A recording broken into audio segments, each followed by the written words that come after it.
Maternal instinct.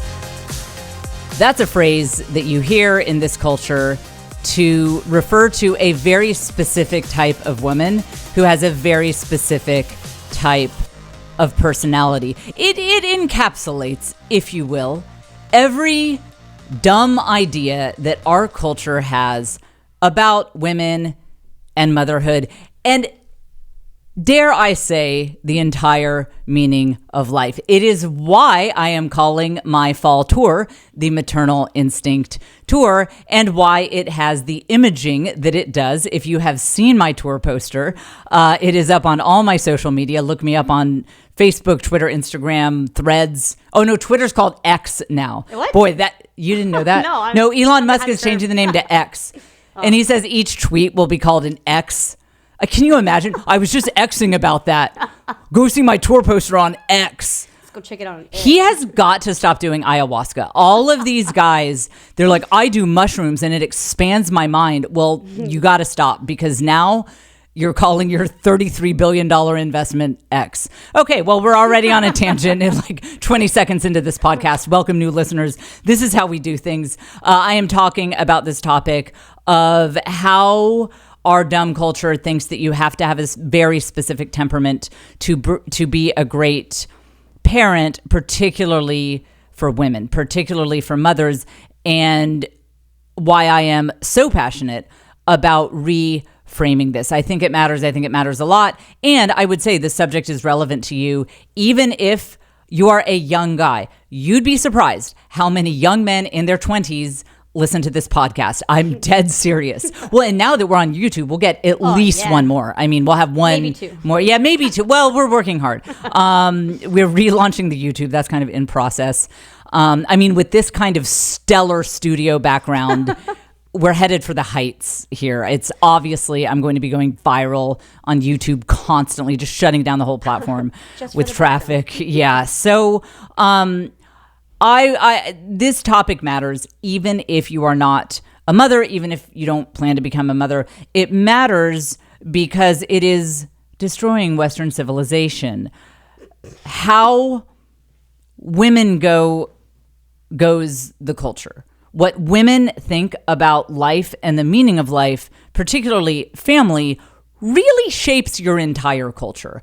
And if you have a generation of women who think that they need to enjoy decorating sugar cookies in order to love their offspring, your society is going to collapse. It will not exist in 300 years. So I'm just trying to save Western civilization with this podcast. Do you think maybe I can get 101 views to this episode on YouTube? Now, just trying to save the world. That's all I'm doing over here. And we have more topics too. I don't even know if I can talk about this without collapsing. Caitlin, can I hold your hand? So you could see this if you guys were on YouTube. You could see us holding hands if you watch this on YouTube. I can't. The stupidity of this parenting content that I am seeing on Instagram and that I am seeing on TikTok is... I need my fainting couch. You know how Victorian women, they would faint all the time? I don't know how they always hook that up. Maybe I need some better shapewear. If it were just a little tighter, I could actually pass out. But that I'm just like, oh, Caitlin, hold me up in prayer. Hold me, okay, pray. Okay, so pray. I'm going to play you guys a little clip of this. You've probably seen it, and it might have even gotten in your head. Mm-hmm. But Caitlin, keep holding my hand because I need it. Listen.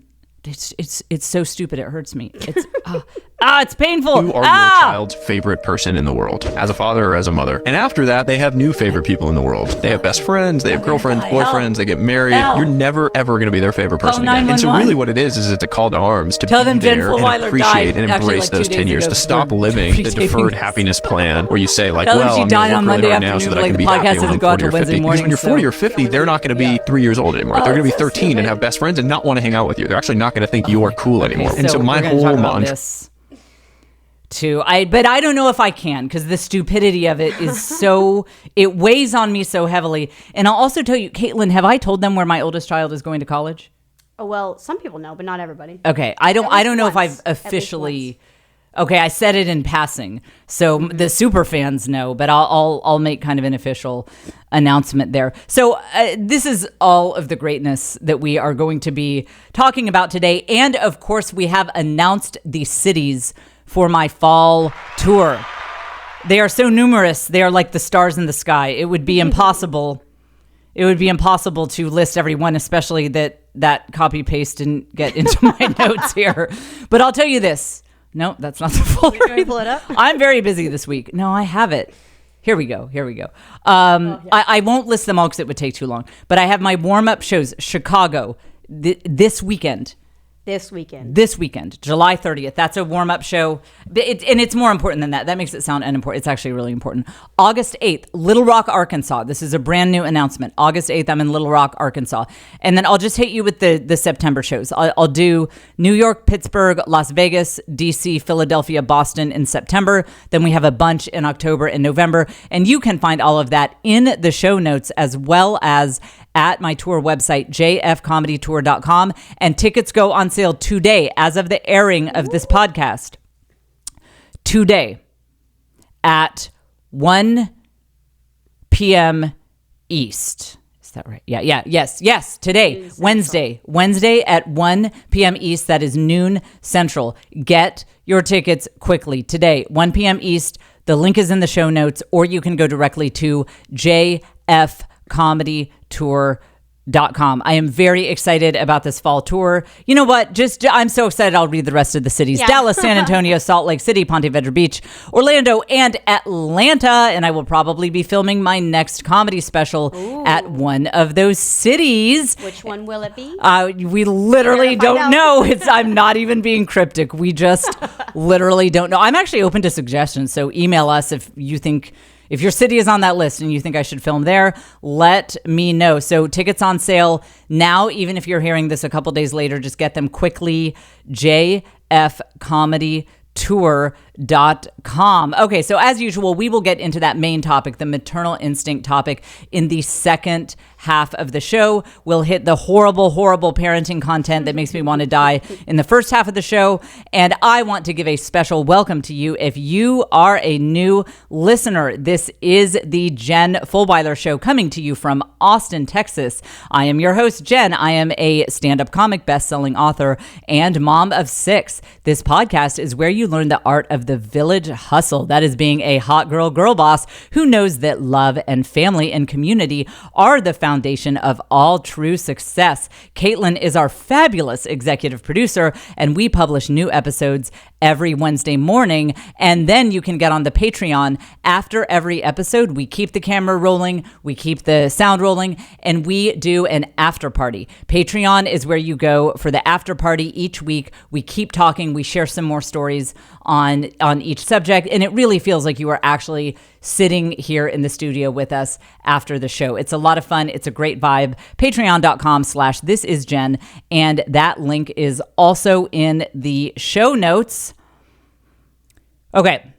Let me announce where my oldest child is going to college. Some of you will recognize this song. It's a very famous school. It's a very well-known school, especially among my listeners. Some of you guys will recognize this sound. I mean, if we could get it to play. Yeah, here we go. Some people accuse this school of being a cult. They're not wrong. The irony is that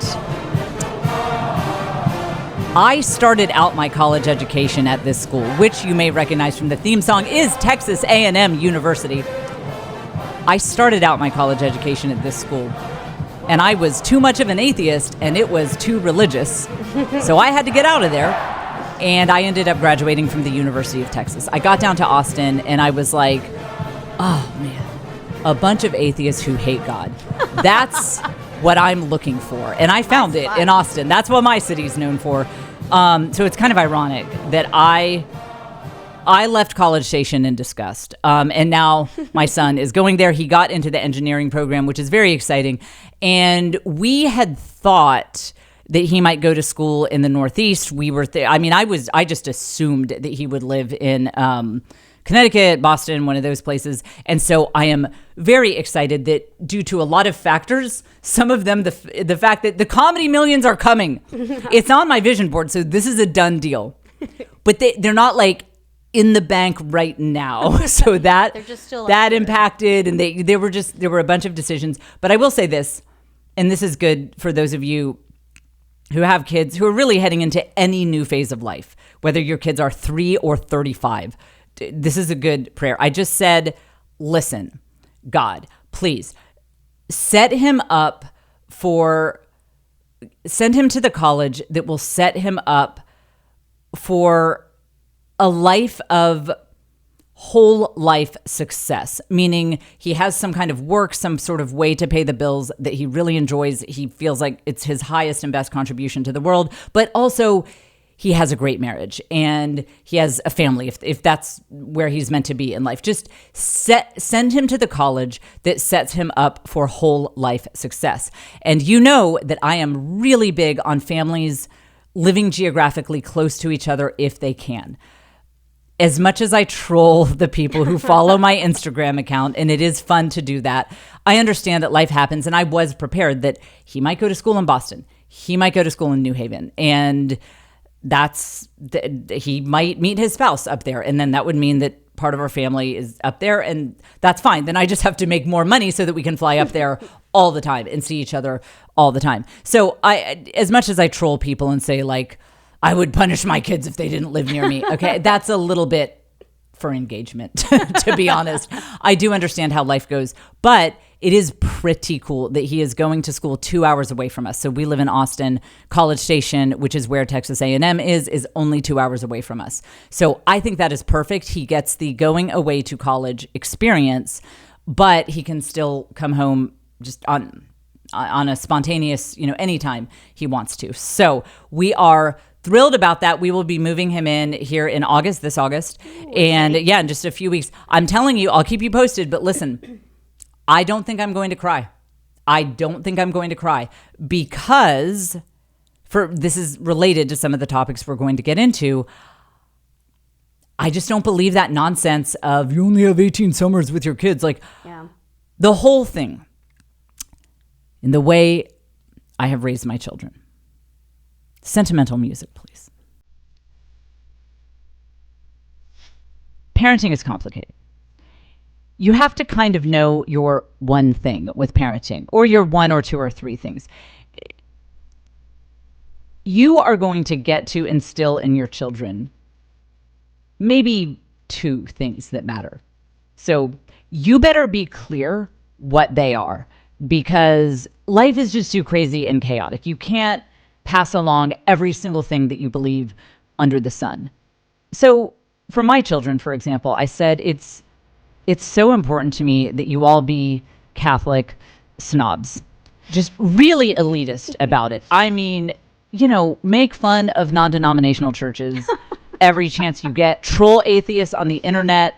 If you're feeling blue, look, that's what the atheist Reddit forum is for. r/atheism. That's where you should really be. So there was that. And then, but I also said, family is all that matters, guys. Family is all that matters. And staying close to your family, especially geographically close, is going to make all the difference in your life. All the difference. You think you want to move to freaking Norway for some job because it sounds cool to say that you live in Norway and it's some job. But then when, let's say, your spouse is out of town, you're at home with a couple of kids, they're vomiting, you only have these withdrawn Norwegian people around you, and you want to call your mom and be like, hey, can you help? Can you just please, I've got to sleep. Can you deal with these vomiting kids so that I can say, oh, but you're in Norway because of your career. My kids don't go a day without hearing a very compelling case, if I do say so myself, for the power of just staying close to each other. If at all possible, it'll make your life great. So that is what I've really instilled here. And because of that, I also have a very informal relationship with my kids. I do sometimes feel like I am the head roommate more than a parental figure. Because of that, I am very close with them. I am so close with them that I would never say, my kids tell me everything, because I am close enough to them to know that they don't tell me everything, but they tell me a lot. And we have very open lines of communication. We text back and forth all the time. We love standing in the kitchen at 2:00 in the morning and talking about philosophy or theology or who we hate or what annoys us or what stupid thing we saw on the internet. I feel very close to my kids. So because of that, it would be like if your friend got a job in a city 2 hours away. I mean, it's sad, but you don't feel like it's the end of anything. It's kind of the beginning. Well, hey, now I have a new city to go to. Yeah. I'll go do stand-up comedy in College Station. Fine. I just feel like we are moving to Texas A&M. And I don't mean that I will be overbearing, that I will be, stopping by his dorm, be like, what are you up to? I just mean that we will have everything any one of us does is done as a family. And so I feel like now we will have a presence at Texas A&M. And so that is why it's a strange thing that it almost, not only do I not feel like crying when I think of my oldest going to college, it's not even, I just think, well, why would I cry? Because we're going on this new adventure together. I mean, I assume I'll be hearing all about it and joining in it with him. Now, again, if he were going to Oxford or something, like off in England, I don't know. I'd be like, well, now I have to figure out a way to go to England once a month, and I'll put that on Instagram, and it'll ruin my enemy's days. Like, why is Jen always in England? I mean, I'd probably find a way to not be sad about that too. But I do admit that having him 2 hours away is a little different, and I might feel differently if he had gone to school somewhere else. But let me tell you this. Every end of something for your kids, whether it's the end of preschool or the end of junior high or the end of high school or the end of college, every phase that ends, you just need to look at it as we're heading in a new adventure with our kids. The last episode, 165, we called it Make Memories, but it was really about making lore. You need to be making lore as a family. And, if your kids are forever 2, 3, 4 years old, they're adorable, but there's not a lot of lore. I mean, there's lore like the time one of my children, who shall remain nameless, smeared herself and her entire crib with feces. I mean, that's lore. But it's just not the kind of lore anyone wants to be living. The Vikings didn't write sagas about that. It was about like great battles and victories, not like, oh, you would not believe what this texture looks like. Did she have corn? Like, nobody wrote sagas or epic poems about that kind of thing. And so if you are feeling sad about one chapter ending for your children, you need to see it as a new opportunity for lore is beginning. A new opportunity for lore is beginning for you. I will say I actually got pretty emotional when preschool ended. I think because the women who ran that preschool, speaking of maternal instinct and that theme, they have maternal instincts in the classic sense of the word. They were so good with little kids, so good. I mean, they were that type of women. They were meant to work with little kids. And they understood me, and they understood that when it comes to that kind of domestic maternal parenting, I'm special needs. I say that unironically. I am. And they would just kind of pat me on the head and be like, ooh, okay, we got to help her. So I really felt like I was on a journey with these other women who ran the Mother's Day Out program, that I actually got pretty choked up when preschool ended. But I think what I didn't see is that I think the reason I was choked up is because I sensed that this was something momentous, preschool ending. But what I didn't realize is that my adventure with my kids was just beginning. But I didn't know that because my oldest was only 5 and then 6, and as the other kids exited preschool. I didn't understand that. And so I got all emotional because I thought something was ending. Is something good ending? Will I don't know. I'm an only child. My husband's an only child. My dad was an only child. I lived nowhere near my cousins. Before my kid was born, I'd held 2 babies in my life. Whoa. I can count the number of times that I held them. My husband had never held a baby when our first was born. I mean, we don't know about anything but babies, So I had never, because keep in mind, guys, I also moved all the time when I was a kid. I think before high school, we moved a total of 15 times. So we moved all the time. And it wasn't even military where you at least have that community. My dad, he did construction project management. So I'm an only child, moved all the time. So I never saw a family go through the ages, because we didn't even really see my mom's family that often. And so I never saw that. I never saw kids grow up. I didn't see this. So I will say I came to parenting and family with totally fresh eyes, no preconceived notions. That's why I'm floored if my kids ever fight, which they rarely do, but I'm like, oh, fighting with your siblings. I don't think that's a thing. I don't think people do. I wouldn't fight if I had siblings. It's so funny not having any template for this. But anyway, the point is, I didn't know what was coming because I was totally disconnected from the generational knowledge that I was designed to have. And so I got very upset when their preschool time ended. But what I didn't realize is that the Fulwiler book of lore, we were starting chapter 1 when preschool ended. That was the foreword. The foreword that had a lot of mess and a lot of yelling and a lot of filth. It was a foreword that was like a transcript of the show Hoarders. Skip that forward. Chapter 1 was beginning. So look at it that way. Your family over the generations is going to write a multi-volume book of lore.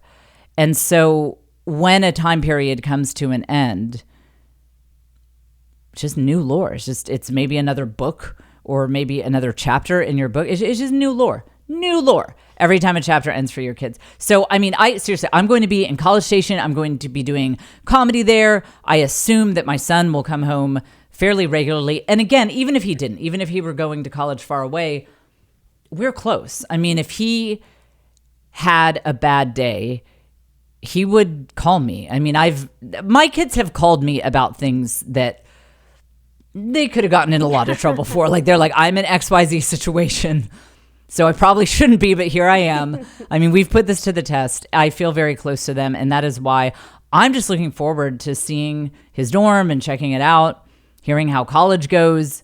I can't wait to see Joe's face because when I was at Texas A&M, you have to understand, it's Texas. So the first couple of months of class, it's about 103 degrees. Also, the enormity of this campus cannot be overstated. There are 20-minute passing periods because you could easily have classes that are a full mile away from each other, and I'm not exaggerating. Look at a map. The Texas A&M campus is truly like a massive, sprawling city. So, but I'm not into bikes or scooters or any apparatus. I like to be free in my life. Joe finds this very funny. I hate bikes. Every time I see people on bikes, I want to be like, get a car, because I'm driving by them. I don't know what it is with me and bikes, but I don't like them. And so I refused to have a bike. One day when I was at A&M, I did see there was a guy who had a unicycle. Oh, and I did think that's so extra and annoying that I kind of thought about doing that. So, but anyway, I insisted on walking everywhere in this insufferable heat. Insufferable. But I was also goth. Joe laughs himself to the point of dizziness now that he has taken our son down to Texas A&M campus in summer weather, and he's imagining me being goth. I'm very pale, but with my, black lipstick and the white face paint and all that, and just trying to be goth. when it's 102 degrees with 107 degree heat index, and I'm just melting. I'm getting heat stroke, but I'm still goth, so it's like, but I'm kind of a red goth with sort of a swollen face. Joe, like, I swear he could just get like the worst news in the world. Like, if we ever lose our life savings in one fell swoop, I'll be like, Joe, but remember I was goth at A&M like during the summer, and he will just be so tickled that he will be in fits of giggles. So that will be fun for Joe to once again imagine me on the A&M campus being goth and having heat stroke. So if there are any other Aggie moms out there, I will be seeing you around. Now, let's talk about this. I am so sorry. I am so sorry that you all, those of you who are parents, I am so sorry that you are exposed to this kind of nonsense on the internet. I'm going to play this thing in its entirety, and I want you to know I'm going to collapse. Okay, I'm like, get an IV drip in here. We need an IV drip. And see that now that we're on YouTube, we can do that. I can do these theatrics. I'll have one for future episodes in case I ever see anything this stupid again. So you can look this up on YouTube. Do other people know their YouTube URL? I mean, is it like, because there are like @ symbols in it. Well, look, it's bet Jen Fulwiler. Well, no, but I know, but there are other things of me that I actually don't want people to look up on YouTube. Yeah, don't just like put my name into YouTube. You need to, maybe if you search Google for Jen Fulwiler. Well, this is why I don't have any listeners. Because we don't know how to get there. Because I don't know how to tell you to find my, I bet is it in the show notes? Are we putting it in the show? Oh, you can find the link in the show notes. Round of applause. That's, wow. Thinking ahead here. We know how to promote this YouTube channel. It's a wonder. It's a wonder that we don't have more followers and engagement there. Okay. So, but you'll see me collapsing if you look this up on YouTube. I can't, I'll sort of hold up you won't really be able to see the video, but it doesn't matter. It's just the audio. All the stupidity is fully contained within the audio. Okay. I'm sorry that you guys, but you see this. I'm sorry that you guys have to hear this, but you see this all the time on TikTok and Instagram.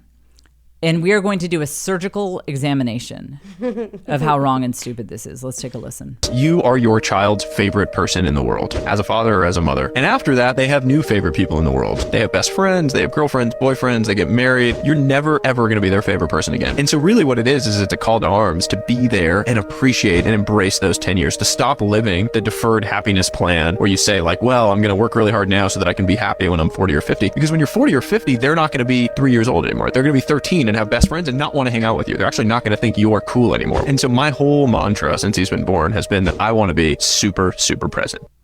10 years, you are your child. You guys, do you know how hard it is? What? That physically pains me. Like, do you know how hard it is for me to not make inappropriate hand gestures? I mean, I keep this podcast clean so that if you're doing your errands or your housework or whatever, you can play this podcast with your kids around. But I almost made some hand gestures there that, you wouldn't want your kids repeating those.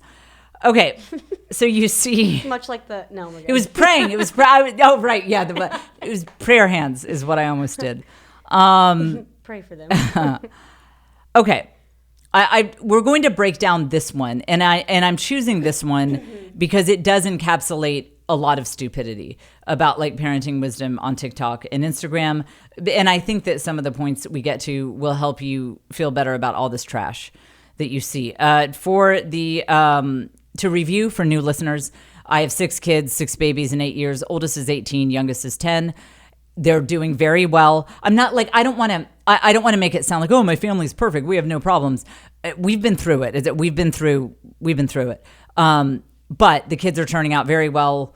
All A's. We're very close to each other, blah, blah, blah. I say that only because you need to know who you are hearing hot takes from. Like if I am trashing this video and positing an alternative worldview, while one of my children just got fired from their meth lab because they don't know how to read, you wouldn't want to listen to me. So I do need to establish that things are going great with my 6 children. I have 4 girls and 2 boys. So you need to know that before you hear my hot takes. Okay. What is it they say at the beginning? It starts with what? Your child. Listen. You are your child's favorite person in the world, as a father or as a mother. And after that, they have new favorite people in the world. Okay. They have best. You are for 10 years, you are your child's favorite person in the world. Okay, so this person is a narcissist. And I say that affectionately. I know a lot of narcissists. I work in the entertainment industry. All of my friends are probably on the narcissistic personality disorder spectrum to some extent. And I have to put myself in that category because when I look at people in media, I'm like, man, these are all narcissists who definitely felt some sort of emotional abandonment in their past and they're just trying to make up for it. And I'm like, crazy that I'm the only one who doesn't fit that bill. Wild. So I don't even say that as a huge insult, but I think I can maybe help this man by just letting him know. So that's a really narcissistic take. If you are sitting around thinking, am I my child's favorite person in the world? You are a weirdo. That is a weirdo thing to think. Why is the love and attention flowing that direction? Why are you sitting back and being like, does everyone in this house worship me? Because look at the way that 3-year-old was like, man, he can write his name. Baller. Incredible. Yeah, like they're easy to impress, you know? It's like she can draw a circle. It's incredible. My mom, she can take the star and she can put it in the star-shaped hole in the container every time. Like I'm 2, so it sometimes, takes me a few tries. Yeah, toddlers are easy to impress. But if you are sitting around thinking about whether your children are impressed with you and whether you're their favorite person, you're a weirdo. You are probably on the narcissistic spectrum. Hey, friend, I get it. I'm not trying to make you feel bad. You are probably a little bit narcissistic and you need to stop. What you should be asking, the only question in this realm that you should be asking is, do my kids know that they are my favorite people in the world? That's your only question. Man. Do my kids know that they are my favorite people? Does each one of my kids feel like I'm mom's favorite person? I mean, I know she likes my siblings too, but I'm mom's favorite person. That's all you need to worry about. And I don't know why you would even think the other direction. Your kids aren't here to build up your ego in that way. Now, of course, love is always a reciprocal thing. That is our understanding of what love is on a theological, on a philosophical level. Love doesn't take place in isolation. That's why also the concept of self-love is kind of like, I mean, I see what they're saying. It is important to feel good about yourself, blah, blah, blah. But okay, I'm not going to go on that tangent button. Look at that. Look at that. I'm just not going on tangents. It's incredible. Okay. But yes, of course, love builds and grows and is richer and more beautiful with reciprocity, obviously. But the kind of love that you should hope to have from your children is not this kind of hero worship, building you up, you're amazing, you're my favorite person. That's like for your podcast. Like start a, okay, it's not okay, you guys have to think about this, okay? Anyone who is a content creator and is doing that and is putting themselves out there in the public eye and trying to get likes and views, it's really all they care about to a pathological degree, myself included. I tell you all the time, I'm crazy. I mean, take everything I say with a grain of salt too. But all of these content creator people, they're just trying to get likes and views. That is kind of what they care about in life. And so now they're putting this on their kids. Mm-hmm. Are my kids liking and viewing my, like, so to speak, and are my kids impressed with what I'm doing? It's very unhealthy. And you cannot listen to these people. These people get on Instagram and TikTok and they start speaking on parenthood, saying the most nonsensical things that are only true for them and their messed up families, and they speak like it's fact. And then this video that I just played for you, let's see, it has 103,000 likes. Oh, Lord. Likes. So that probably means about 3 million views. I was going to say lots more, yeah. Actually, yeah, probably 3 or 4 million views. So a lot of people are buying into this. They're like, yeah, that guy knows. You got to stop letting these people influence you, because they get on there and they speak like it's a fact. And when you say this, when you hear this kind of thing, that gets you upset as a parent. And the other one, you only have 18 summers with your kids. Let me tell you, if someone is putting a number to parenthood like it's a fact, they are trying to get clicks and views, and they don't know what they're talking about.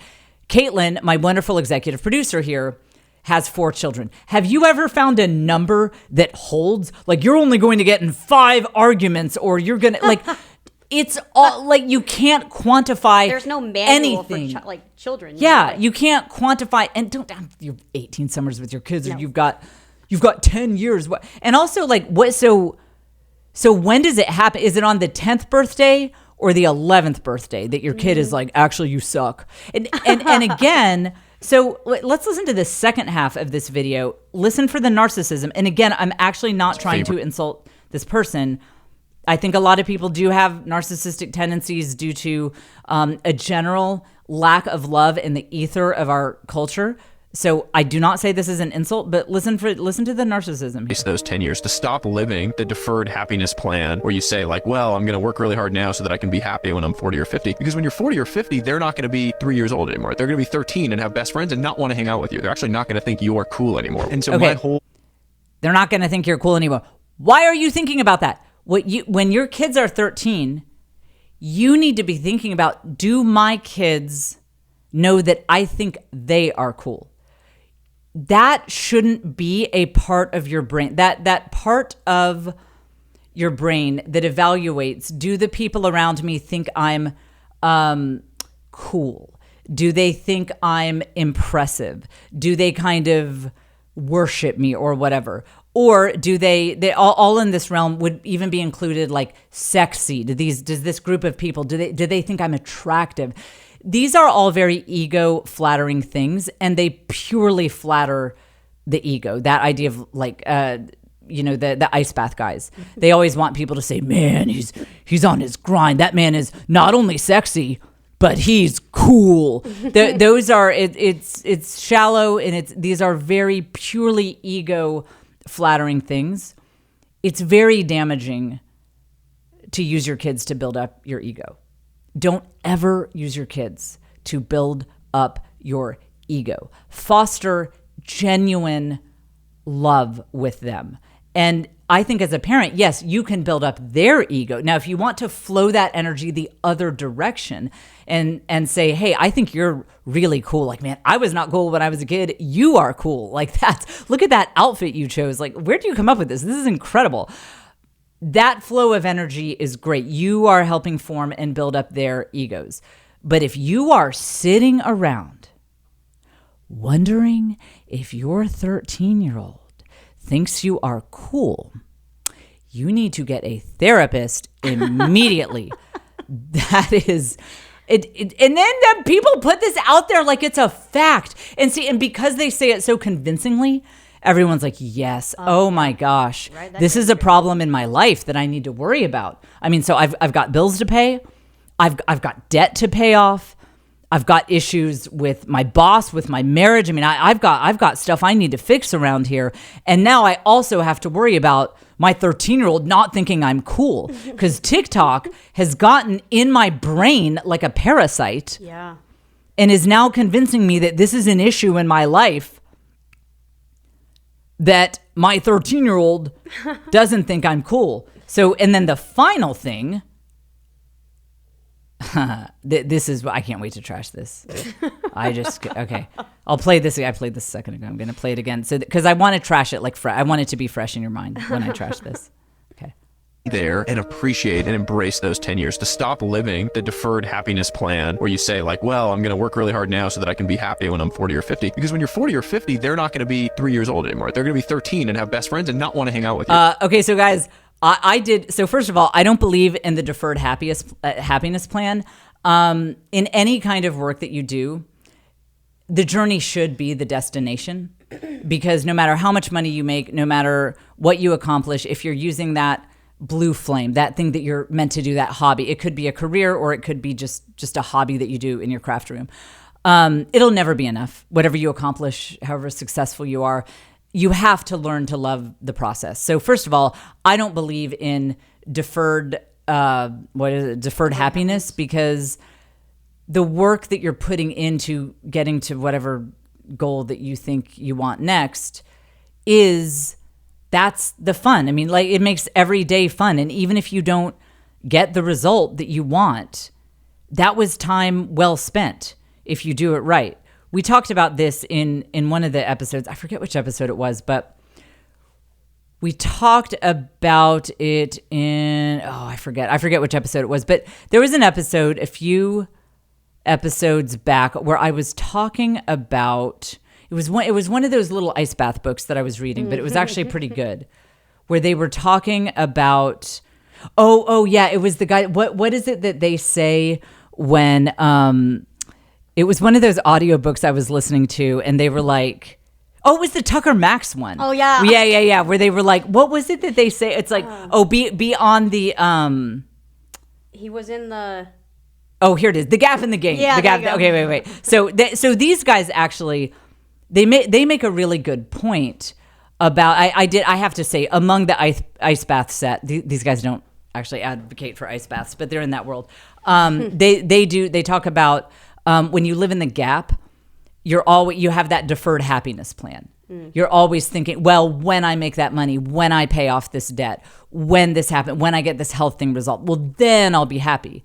But that's living in the Gap, because all that stuff you want, it's like the horizon. No matter how close you get to the horizon, the horizon is always that far away from you. And what they talk about is living in the gain is where you say, I'm just going to enjoy the process today. I'm going to have fun today. And I'm going to just, I'm basically, I mean, this isn't the way they put it, but I'm going to leave the results up to God. By the way, I found the episode 162. We called it Try Hard, episode 162. So we talked about that process of not having deferred happiness. It's not, I'll be happy when we get this all sorted out, but I will be happy right now. So per this stupid quote in the video, so he says that you shouldn't be on the deferred happiness plan of, what does he say? I've got the captions here. So you're never going to be their favorite person again, blah, blah, blah. Let's see. Don't be on the deferred happiness plan where you say, I'm going to work really hard now so that I can be happy when I'm 40 or 50. He's saying don't do that. And yeah, no, seriously, every kid dreams of having a parent who doesn't work and is just lazy and staring at them and being like, no, bro, like let's play blocks for the 7th time today because I ain't got no job. Yeah, kids, actually, so here's what's great. Sentimental music. Kids, I know you'd like to eat today. I know you'd like to go to that camp that all your friends are going to, but we don't have money for any of that because I saw a TikTok influencer tell me that I shouldn't be on the deferred happiness plan and work so that I could make money and be interesting in my 40s and 50s. So, you know what, kids? I spent my 20s and 30s with no job. And we played a lot of blocks, didn't we? We sure did. That was fun. Kids, gosh, the Candyland games. I even won one of them. It was amazing. The times in the sandbox. And, as we're sitting here in this car where we live, I just wanted to tell you that I'm glad I didn't do the deferred happiness plan because now I am 45 with no job and no money, and you guys can't have any of the things you want. But at least since you're 9.5, I have 6 more months of you thinking I'm cool. I mean, that ends in 6 months. But gosh, at least I have that. You know what? Now switch to our special. You know what else is stupid about this sound effect? You know what else is stupid about this? I just it's like new. It's like I'm a medium for the stupidity of it, and I'm just getting messages. You know what else is? It's culture of death. Yes. That's culture of death. So many messages. So many messages that are disguised. They are packaged as being pro-family. They are actually culture of death. Because think about this. What if you have more than 2 or 3 kids? So I have to not build towards my own career and future. Like for how long? Some of my friends have 8 children. So I know someone, she had her most recent baby. She was like 45. So I guess now she can still be cool then until she's 55. We'll have to see what time of year that kid was born for, like when the cool meter gets shut off. So she can be cool till she's 55. Is that how you keep it going? Yes, and it gets shut off. It's like slam shut on their 10th birthday. It's when they blow out the candles. Actually, Caitlin, it is when they blow out the candles. Actually, on their 11th birthday. I was gonna say. So wait till the end of the day. So the gal I know, she had a baby at 45. So she has, when her kid blows out the candles, when this woman is 46. So on the kid's 11th birthday, it's over. So what this guy is saying is she can't start building towards anything in her future until 56 because she has to sit around and make her kids think she's cool. She's got to really impress the toddlers. Again, like, I can cross my T's. You guys can't do that. Look at how cool I am. Man, yeah, you guys suck. I'm the best. I'm the greatest. Aren't I dude, so cool? Dude, my 2-year-old is so impressed with me. And by the way, I will say too, that didn't even hold true with me. Like my second kid, my daughter, she was so close with her imaginary friend. She thought that they were way cooler than I was. Way, way cooler than I was. What are you supposed to do then? Yeah, right. I mean, when you're losing out to the imaginary friends. Okay, so listen. I was on the quote-unquote deferred happiness plan. I built my career constantly while I was having all these babies. And I did it in a way that worked with my family. Obviously, I had opportunities that I could not take. Many.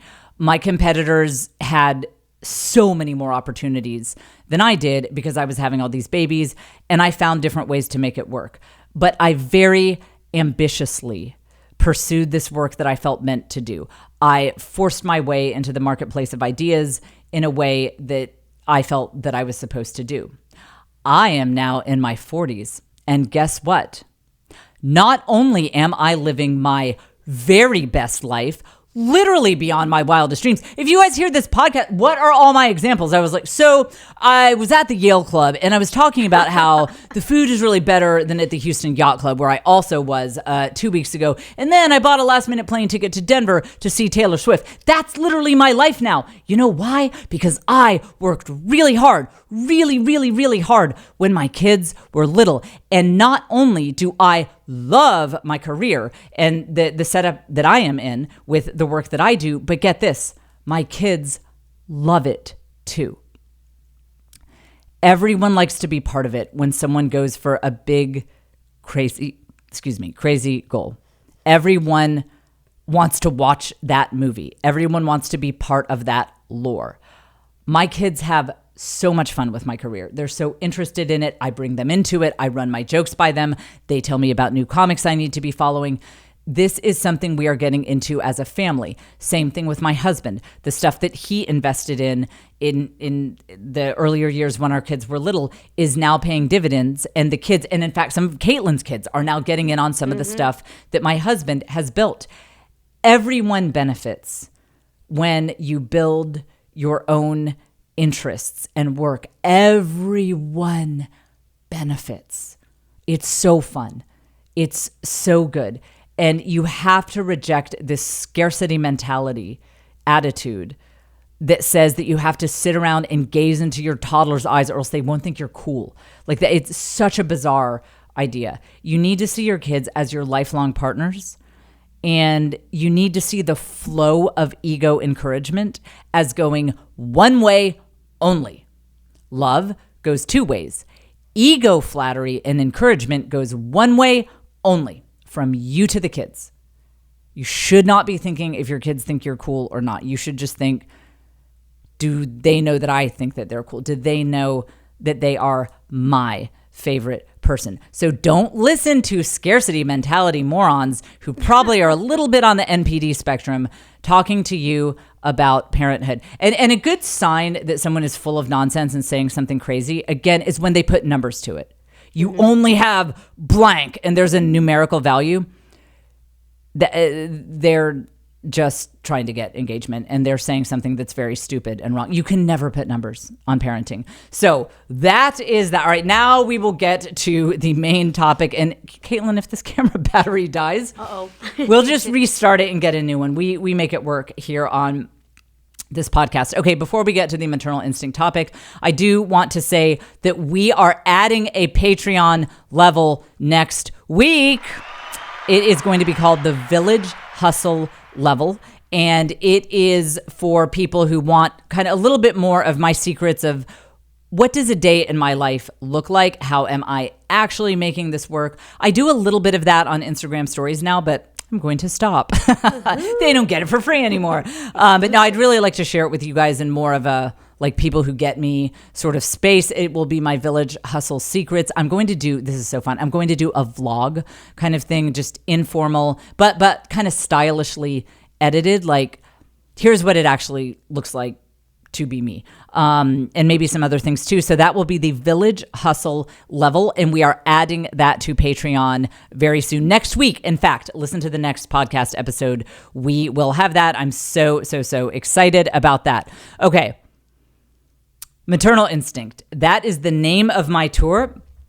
I told you all that I told this designer that I wanted a villain era feeling for my fall tour poster because I am coming for this culture.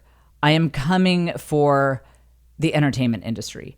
I love my industry. I love comedy. I love my colleagues. I've really had just such a pleasant experience. I'm kind of shocked by how welcomed I am, even though I'm very different from a lot of comedians.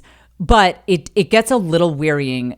You know, I see stand-up comedy all the time from being on shows and just, you know, watching it on YouTube. And I keep up with what's going on. And I'm so tired of our perspective, my worldview, which is probably your worldview if you are this far into this episode. I'm so tired of it not being out there and that everyone can say one type of thing, even the politically incorrect thing. You know, that can be sort of fun depending on what direction they go, pushing limits, saying wild things. I get all that. But you really never hear our point of view about motherhood and about women and about faith and about what actually matters in life. You don't hear this particular worldview ever. And I have had a lot of people tell me nobody wants it. I mean, just someone was like, you know, you have this weird view of things that nobody else has. And there's not a market for it because, I mean, there's maybe a little bit of a market, but like the mainstream doesn't want to hear it. They don't want to hear that maybe it's not terrible to have 6 kids. I mean, that's just not the paradigm. That is the fastest way to get me into my villain era, to tell me that the worldview that just saved my life. I mean, because you guys know I was an absolute super atheist. Like, I mean, I had all the secular ideas about feminism and women's liberation. I bought it all, hook, line, and sinker. Almost destroyed my life. I mean, I truly feel like I dodged a bullet, like a bullet whizzing by my head. Like I have that visceral feeling when I think about it.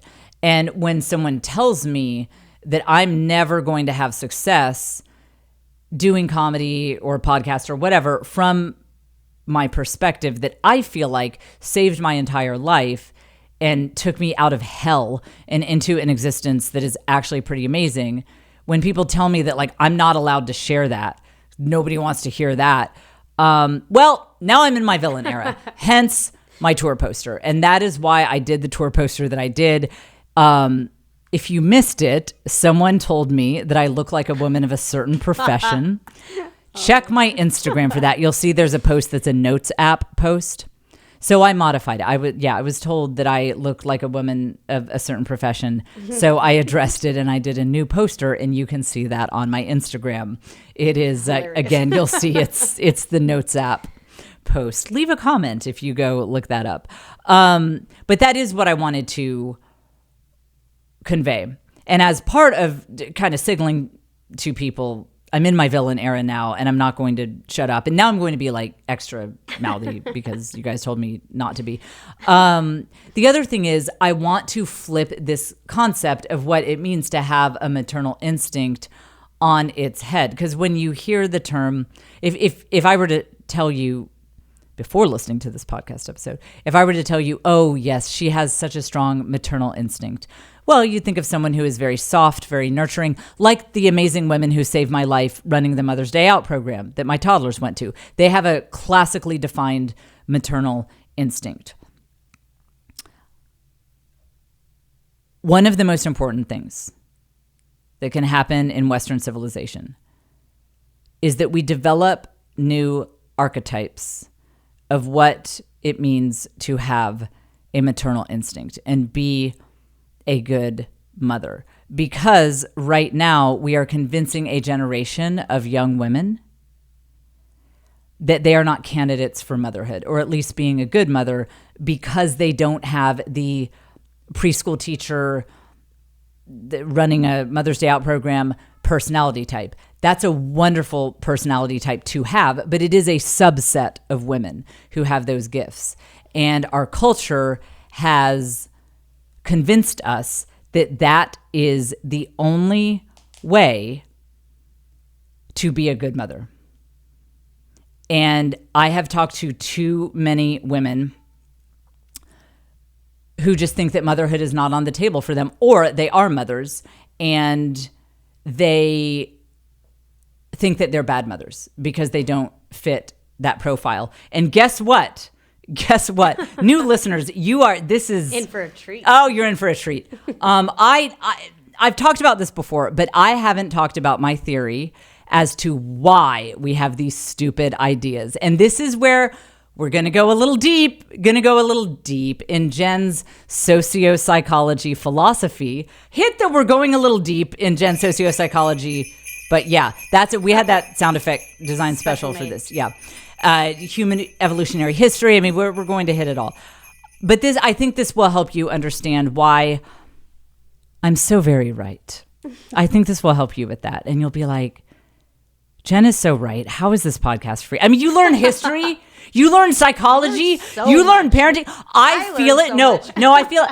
I'm going to get 28 YouTube views on this episode. Yes. I feel it with this. I mean, when you tried this hard, I'm getting 28 views on YouTube on this. I know I am. I just feel it. Okay, get this. I just get ready for it, because you're going to be like, Jen's so right. Okay. Contraception was only, here we go, just buckle in. Contraception was only widely accepted and started being used in the mainstream in the 1960s. Before that, contraception kind of existed, but it was stuff they would use stuff no. I mean, okay. Let's hear it. Whatever. I don't want to say pig bladders. Okay, whatever. I know more about this than I should. I mean, in the medieval times, they had crazy things. People have always been crazy. People have always been determined to get their freak on and have no consequences, and that goes all the way back. I mean, that's in it's not new. Ancient Babylon. They probably have some of their little hieroglyphs about it. So, I mean, that's, let's not act like society would everyone was just this moral paragon before the 1960s. But I mean, there wasn't the pill. There wasn't, okay, I'm not going to go into it. Yeah, the stuff. There wasn't that. There wasn't that. There was an understanding that leads to much more sanity on an individual and a sociological level, that if you are engaging in the act that creates babies, you might have a baby. And that is normal, And that is fine. And that is just how life goes. And so, and then in most cultures, the idea of marriage, even though different cultures have defined marriage differently, most cultures have had some concept of marriage, even pre-Christian. So marriage and sex and babies all went hand in hand in the popular psyche. These three things go together. Of course, people didn't all follow it perfectly, obviously. But that idea was there, that sex is kind of for marriage, and that act leads to babies. So if you're doing the thing, you might have a baby. And that's like how new people come into the world. Because you're just like married and doing that stuff. Married things. And that's where, and then it just happens. And it's like, we're like broke and this wasn't a good time. And they're like, I know, but if you're married, then that's the thing. Okay, so think about that. Think about what a paradigm shift this is. Think about how your mentality changes when you see children as something that are a natural part of life that you can't fully control, but it's just something that will happen if you end up married, which is a totally normal thing, like that most people do. Most people find a partner, they end up married, and then babies flow from that. And there's this feeling of, yeah, I mean, I didn't plan it that way. I might have set up a different system, but this is the system. And it's a normal thing to partner up with someone that you like. And then, there's just like, take it a little further. This is the most docile. Never mind. I know it is. Well, that's because people's kids are listening. Yeah. I'm keeping it clean. Man, nice. Some of these podcasters this is would why be you're like, a clean comic. You're so good at it. Don't call me a clean comic. That's just See, now I'm gonna drop F-bombs just to get away from that label. Okay, so people, I'm trying to, okay. I'll do the sex talk for your kids right now. Just turn up the podcast. I'll be like, okay, so what? But think about what a mind shift that is, to go from seeing babies as something that you're just living a natural, normal life. You partner up with someone, you do all that stuff. And then it kind of doesn't matter if you want babies or not. They just arrive. And that is a normal, healthy, great part of life. And you step up and you do your best, and you'll probably fail a lot, but it just happens. Now, post-contraception, babies are seen as a choice. And we always evaluate things entirely differently if we perceive it as a situation that we opt into, that we choose. For example, imagine a man who buys a Ferrari and then he complains about the upkeep of the Ferrari. People would say, you're an idiot. Why did you buy a Ferrari if you're not a Ferrari kind of guy? If you're not a car guy, that you should be a car guy to buy a Ferrari. Don't buy a Ferrari if you're not a car person. That's stupid. That's like almost morally wrong. Whereas if there's something that just sort of happens to someone as a normal part of life, I don't know. I should have thought of a better example, but okay, let's say like a guy's he's just getting exercise. We all agree that's a normal thing to do, and he gets struck by lightning. Okay, I don't know how my mind works. A friend's husband yesterday was like, she really is on the spectrum. So it's like, I know. Thank you. So, okay, but there's truth to this analogy. Okay, so we see exercise as a good, healthy thing that normal people do. So he's just out for a jog, normal jog. Somehow he gets struck by lightning, and now he has a peg leg because of it. And he complains about his peg leg. Well, now we would not criticize him for that. We wouldn't say, well, hey, why did you get struck by lightning if you're not like the kind of person who wants to have a peg leg and be disabled? Because we're like, well, no, he couldn't control that. He was doing a natural, normal thing that people do. And this lightning just happened. That happens sometimes. So he didn't opt in to that. We judge people totally differently in situations that we perceive that they chose versus situations that are just things that happen as a normal course of people living a normal life. Think about how this applies to modern mothers. Before contraception, there was an idea that women of all types of temperaments were mothers. Because if you're a woman who's doing the nasty, You might have a baby because ain't nobody got the pill. We're living in 1701. Look, you know what's going to happen. So you could be like a nerdy woman, a cerebral woman like me, obviously like mental problems that are undiagnosed and untreated and unmedicated. And women who are, really uptight, women who are really laid back, women who are really into the arts, women who are into arts and crafts. All types of women became mothers because it was not seen as an opt-in thing. It wasn't seen as a choice. And so there was much more of an understanding that, every woman just steps up and does her best. And you don't have to have a certain temperament. And so there are all these different ways and types of being mothers. And I even hear that a little bit. I told you I did that interview series with my relatives before they passed away who were born in, like one of them was born in 1912, one of them was born in 1914. And I know we think like, oh, the oppressed women, they like whatever. That's just not what I heard from those women. I mean, these were like pioneer women, Texas women who lived out on the farms and everything. I mean, they were tough women. And even they, which is way more recently in human history than I'm generally talking about, even they said, Ella May over there, she'd get that shotgun and she'd go after those javelina and she'd cook them up for dinner. I mean, there was very much an understanding that all sorts of different women were mothers, and you definitely did not have to have one particular personality type. But now that we live in a culture that sees children as a choice, as something you ordered, like a Ferrari. Well, now we're like, well, if you don't want to play with blocks all day, then why did you have kids? And so we think of you have to have that particular gift and talent for working with young children to opt in to this experience. What I'm advocating for is this all these different archetypes of being a mom. Like we kind of know decorator mom. The mom, maybe she's not a great cook, but God, her house looks amazing. Like, amazing. It's so nicely decorated. There are throw pillows and they color coordinate, and the kids have throw pillows on their beds and like just throw pillows everywhere, and they're gorgeous. And we know the stereotype of the baker mom. Maybe she's a little messy. The kitchen is certainly always a mess, but she makes the most amazing cookies and she bakes with her kids and she doesn't even kill anyone. And the cops don't have to come. And that's just something that she can do because she's baker mom. And, there's and then there's corporate mom, the mom who, she goes to work in an office and she has had to move heaven and earth to find ways to make this work from her family. She yelled at her boss to get more work at home time and whatever. She's a hard charging, strong corporate woman. She's got the housekeepers coming and all that. That's corporate mom. All these different archetypes work.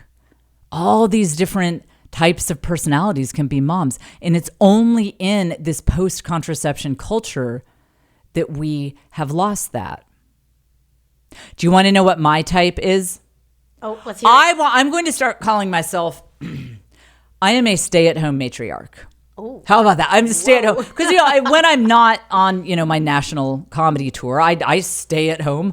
Lord knows I ain't got no job, real job. I'm a stay-at-home matriarch. And the stay-at-home matriarch type of person, we're not going to do anything around the house. I was telling my daughter today, my daughter who normally does the litter boxes today, she's at camp. And I'm just like, I'm going to hire someone, or I'm not, you guys think I'm kidding. I'm not kidding. I will take these cats to like a boarding place, like a nice pet spa. Well, I'm not cleaning the litter box. I'm a stay-at-home matriarch, okay? I have to have staff. And listen, I will be super domestic. I always say on this podcast, I'm not that domestic. But no, guys, really, I would be super domestic and really into like baking and cooking and cleaning if I had 10 staff members to do it all. And then, I also need 10 staff members for my business. So that would be 20 total. And that's all I need. That's it. That's all I need. Look, I would be domestic. My house would look lovely and it would be decorated and we wouldn't have these garbagey Christmas lights that half of them are burnt out hanging in weird droopy places in our living room if I just had staff. This isn't on me. I don't have that temperament. You know what I'm doing? I'm the kind of mom, I'm serious. I'll go to lunch with a CEO of a tech company who I know because his wife is a fan of the podcast or whatever, because I'm thinking 10 years ahead of when my kids need jobs because they want to live close to our family and raise their kids near me, because I'm more than happy to help with their children, with my grandchildren. And whenever I have them, that sounds so amazing, by the way. Grandchildren sound so amazing. So I'm making those kind of moves. I know everyone in this town, and so does my husband. We have a great network. We're constantly going to lunch, doing that sort of mover and shaker sort of thing, so that when my kids come to me and say, gosh, mom, like let's say my daughter is like, okay, my husband and I, we're excited. We're about to have a baby.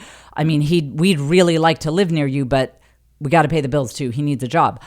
I will be able to pull out my Rolodex, Caitlin, that it's a 1980s term. It's like the contacts list in your phone. I will pull up the contacts list in my phone and I'll be like, let me call, I know Elon Musk's friend. I had lunch with him. I gave them VIP tickets to one of my shows, and let me see if I can get you that job. That's what a stay-at-home matriarch does, and that's valid. That is a valid way of being a mom. Am I ever going to sweep my floor? Nope. No.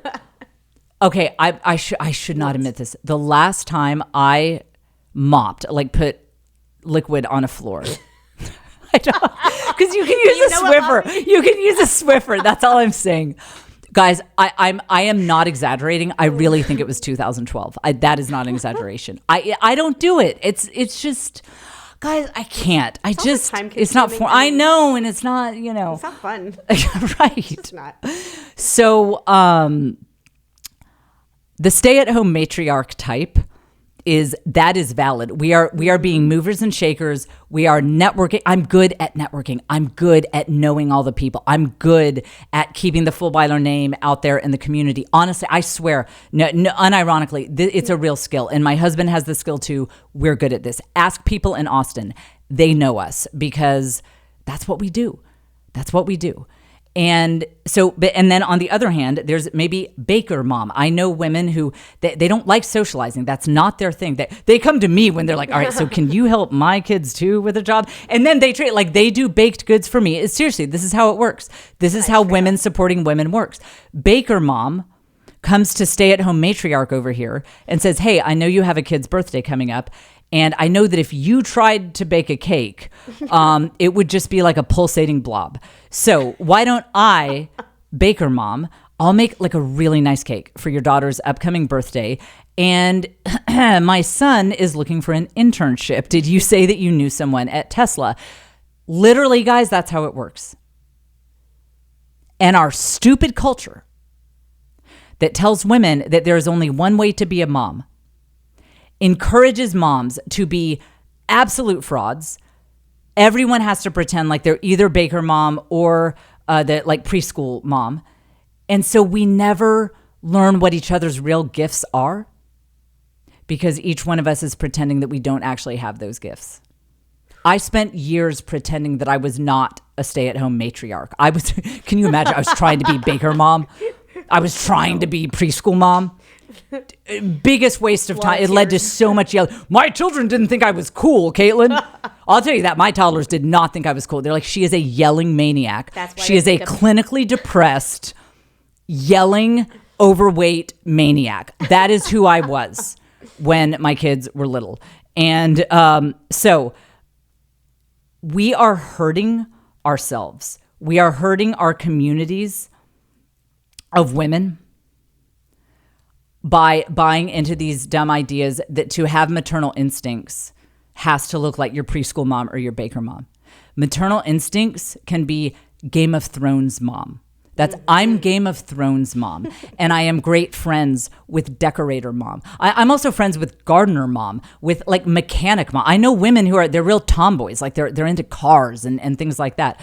We can all come together and help each other stay sane and get it all done and give our kids all sorts of different role models. Like, it's good for my kids to occasionally see someone who is not a Machiavellian maneuverer all the time. Like, oh, there are moms who aren't calculating on 7 different levels than any time they have a conversation with anyone outside of the house. Wow, how fun is this to see? We can get it done. And we can build communities where we support one another and we show our kids the whole panoply of options of what it looks like to be a woman. If we stop faking it and we stop pretending like we're all Baker mom. So figure out what kind of mom you are and realize that for you, that is the best maternal instinct. And that is why it is that exact message is why I have the imaging I do on my fall tour poster. Go look it up on social media. You will see it. And tickets are on sale today. Get them quickly. Hurry. Go to jfcomedytour.com or get the link in the show notes. And I will be back with you next week where we will have the new Patreon level. And also, I actually just made a note. Both of you guys on YouTube just saw me make a note there. And I was writing down what I'm going to say in the Patreon after party. And that has already started. We're launching the new level next week. The after party is now, and we are starting that right now. Patreon.com/thisisjen.